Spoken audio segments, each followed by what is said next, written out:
Hi, Minnie. This is Pooja from Good Times. A pleasure to meet you. Let me say, I've been a fan. So whenever I hear your name, the first memory is Skylar. I'm sure you get a lot of that. Oh, yeah, I do sometimes, yes. So it's lovely to chat with you. So Rosaline, who would have thought that this person could just be the catalyst, was the catalyst to what panned out. So, and you play Janet, who's her soundboard, and her agony aunt.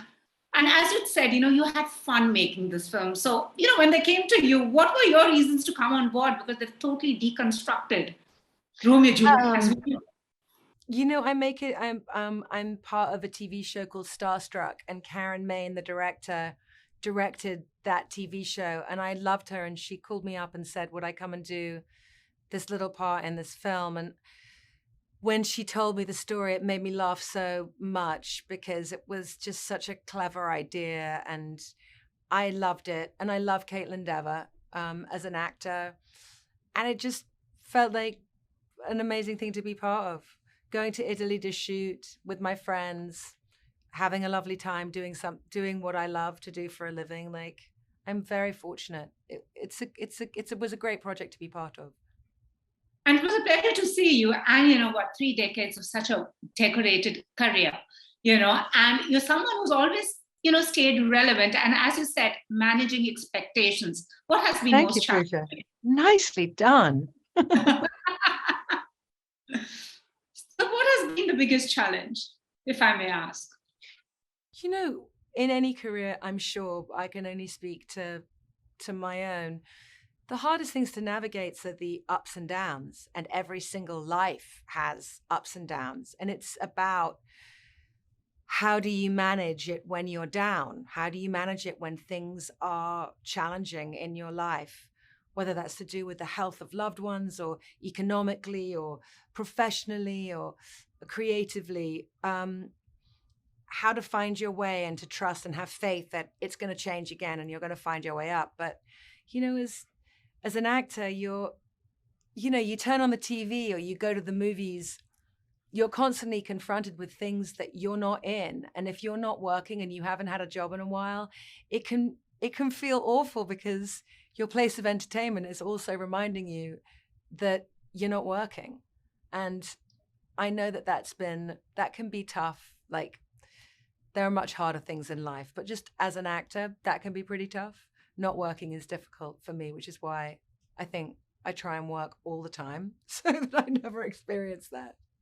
I'm glad you do. So now I know I'm not going to mention the show. You're going to be a story shape shifter. So if who travels between time and world. If there was a story you could revisit and deconstruct what we have done with Rosalind, which one would that be?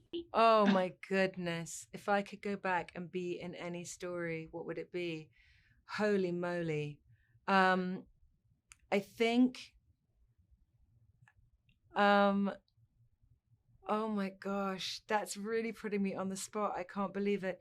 You know, I know it sounds so. I'm a huge, huge George Eliot fan. She was writing with a man's name because at the time when she was writing in the 19th century, you couldn't, female authors were not really accepted. She wrote a book called Middlemarch, which is this very beautiful, it's one of my favorite books, staid English story. And I would love to go back in there and do what Emma Thompson did with Jane Austen and refresh and retell the story and breathe light into it and have a filmmaker like Ang Lee come in and I think we need to start mixing it up. And I would go back and do that. A very classic English tale and bring it into the future.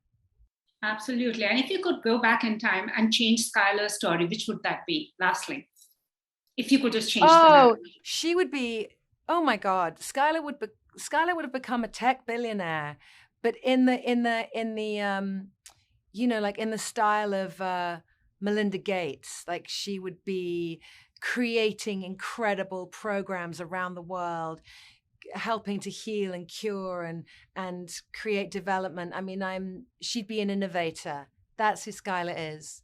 I mean, maybe she'd be with the guy, but maybe she wouldn't. Maybe she would start this amazing compound for like a female incubator for like brilliant women ideas. And she'd start a venture. Yeah, she'd start a VC fund for like women's ideas around the world, and she'd fund them.